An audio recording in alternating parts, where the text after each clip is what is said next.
હાલ ગુજરાતમાં vibrant summit ચાલી રહી છે, જેમાં એક્ઝિબિશન સેન્ટર પણ બનાવવામાં આવ્યા છે ગાંધીનગરમાં, જ્યાં અલગ અલગ એન્ટરપ્રિન્યોર હોય ને એ પોતાનું કુશળતા અથવા તો પોતાનું કૌશલ્ય છે એ દેખાડી રહ્યા છે અને પોતાનું પ્રોડક્ટ અથવા તો પોતાનો જે આઈડિયા છે એ વેચવાનો પ્રયાસ કરી રહ્યા છે.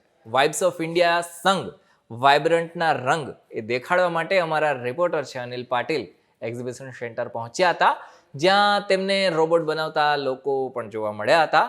રોબોટ કેવી રીતના નાના બાળકો છે એમને ભણવામાં મદદ કરી શકે છે તેના વિશે વાત કરતા હેપી મોંગોના કો ફાઉન્ડર છે પ્રેમ મહેતા, તેમણે અમારી સાથે વાત કરી હતી. રિપોર્ટરને શું કહ્યું હતું આ વિડીયોમાં આપણે વાત કરીએ. નમસ્કાર, વાઇબ્સ ઓફ ઇન્ડિયા સાથે હું સમીર.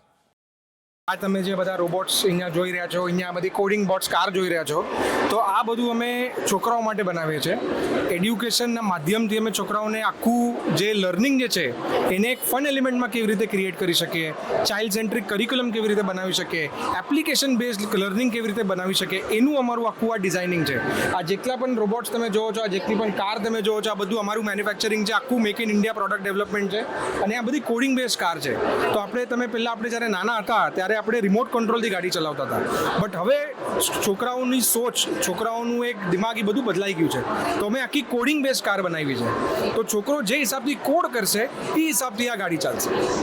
તો આ અમારું યુએસપી છે. છોકરાઓ એની હિસાબથી ચેન્જીસ કરી શકે. અમે ફક્ત છોકરાઓને લર્નિંગ માટે એક પ્લેટફોર્મ આપીએ અને એ પ્લેટફોર્મ પર છોકરાઓએ લોગિન કરવાનું અને જે છોકરાને જે ગાડી જે હિસાબથી મૂવ કરવી છે, ફેશિયલ રેકગ્નિશન કરવું છે, હેન્ડ રેકગ્નિશન કરવું છે, એ હિસાબથી છોકરાઓ એના હિસાબથી ઇનોવેટ કરી શકે. મારો એક પાર્ટનર છે જે બેંગ્લોરમાં સ્થિત છે, શિવા કાર્તિક કરીને છે.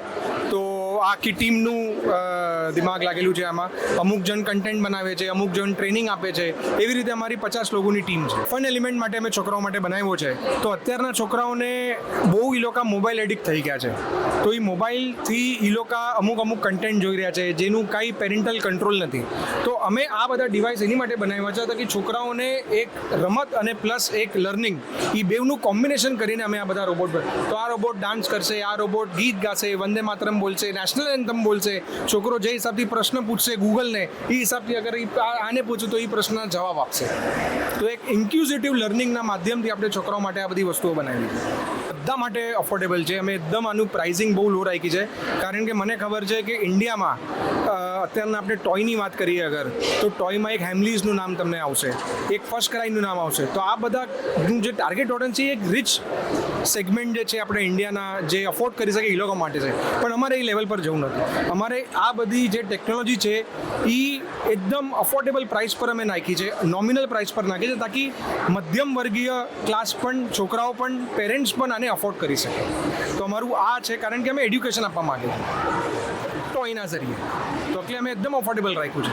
Everybody can afford it. અમારે સર અમદાવાદમાં ચાલુ કરવું છે. તો અગર તમારા ચેનલના માધ્યમથી અમને કોઈ ડિસ્ટ્રીબ્યુટર મળી જાય તો અમે અમદાવાદમાં બહુ ઉત્સુક છે ચાલુ કરવા માટે. ગુજરાતમાં અમારે આનું માર્કેટ લોન્ચ કરવું છે અને we are looking for some partners who can take us in Gujarat.